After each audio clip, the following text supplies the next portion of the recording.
بسم الله الرحمن الرحيم ويسألونك عن المحيض قل هو أذى فاعتزلوا النساء في المحيض ولا تقربوهن حتى يطهرن فإذا تطهرن فأتوهن من حيث أمركم الله إن الله يحب التوابين ويحب المتطهرين۔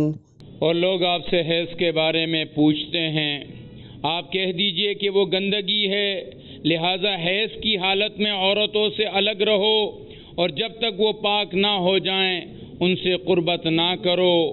ہاں، جب وہ پاک ہو جائیں تو ان کے پاس اسی طریقے سے جاؤ جس طرح اللہ نے تمہیں حکم دیا ہے۔ بے شک اللہ ان لوگوں سے محبت کرتا ہے جو اس کی طرف کثرت سے رجوع کریں، اور ان سے محبت کرتا ہے جو خوب پاک صاف رہیں۔ نساؤكم حرث لكم فأتوا حرثكم أنى شئتم وقدموا لأنفسكم واتقوا الله واعلموا أنكم ملاقوه وبشر المؤمنين۔ تمہاری بیویاں تمہارے لیے کھیتیاں ہیں، لہذا اپنی کھیتی میں جہاں سے چاہو جاؤ اور اپنے لیے اچھے عمل آگے بھیجو۔ اللہ سے ڈرتے رہو اور یقین رکھو کہ تم اس سے جا کر ملنے والے ہو، اور مومنوں کو خوشخبری سنا دو۔ ولا تجعلوا الله عرضة لأيمانكم أن تبروا وتتقوا وتصلحوا بين الناس والله سميع عليم۔ اور اللہ کے نام کو اپنے قسموں میں اس غرض سے استعمال نہ کرو کہ اس کے ذریعے نیکی اور تقوی کے کاموں اور لوگوں کے درمیان صلح صفائی کرانے سے بچ سکو، اور اللہ سب کچھ سنتا جانتا ہے۔ لا يؤاخذكم الله باللغو في أيمانكم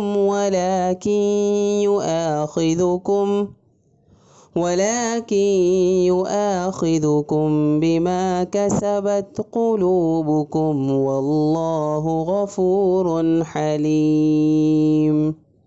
اور اللہ تمہاری لغو قسموں پر تمہاری گرفت نہیں کرے گا، البتہ جو قسمیں تم نے اپنے دلوں کے ارادے سے کھائی ہوں گی ان پر گرفت کرے گا، اور اللہ بہت بخشنے والا بڑا بردبار ہے۔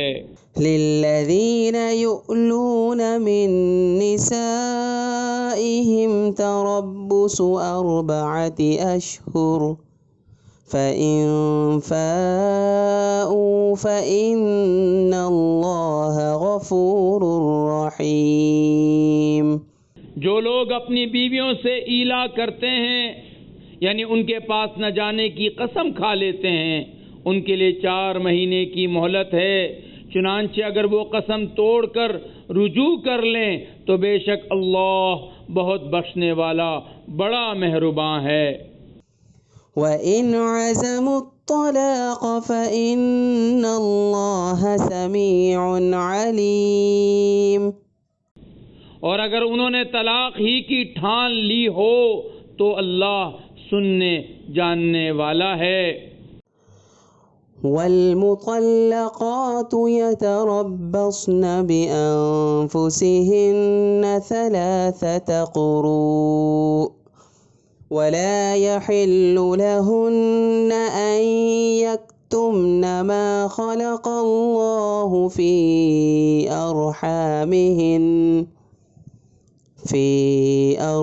أَرْحَامِهِنَّ إِن كُنَّ يُؤْمِنَّ بِاللَّهِ وَالْيَوْمِ الْآخِرِ وبعولتهن أحق بردهن في ذلك إن أرادوا إصلاحا ولهن مثل الذي عليهن بالمعروف وللرجال عليهن درجة واللہ عزیز حکیم۔ اور جن عورتوں کو طلاق دی گئی ہو وہ 3 مرتبہ حیض آنے تک اپنے آپ کو انتظار میں رکھے، اور اگر وہ اللہ پر اور آخرت کے دن پر ایمان رکھتی ہوں تو ان کے لیے حلال نہیں ہے کہ اللہ نے ان کے رحم میں جو کچھ پیدا کیا ہے اسے چھپائیں، اور اس مدت میں اگر ان کے شوہر حالات بہتر بنانا چاہیں تو ان کو حق ہے کہ وہ ان عورتوں کو اپنی زوجیت میں واپس لے لیں، اور ان عورتوں کو معروف طریقے کے مطابق ویسے ہی حقوق حاصل ہیں جیسے مردوں کو ان پر حاصل ہیں۔ ہاں، مردوں کو ان پر 1 درجہ فوقیت ہے، اور اللہ غالب اور حکمت والا ہے۔ صدق اللہ العظیم۔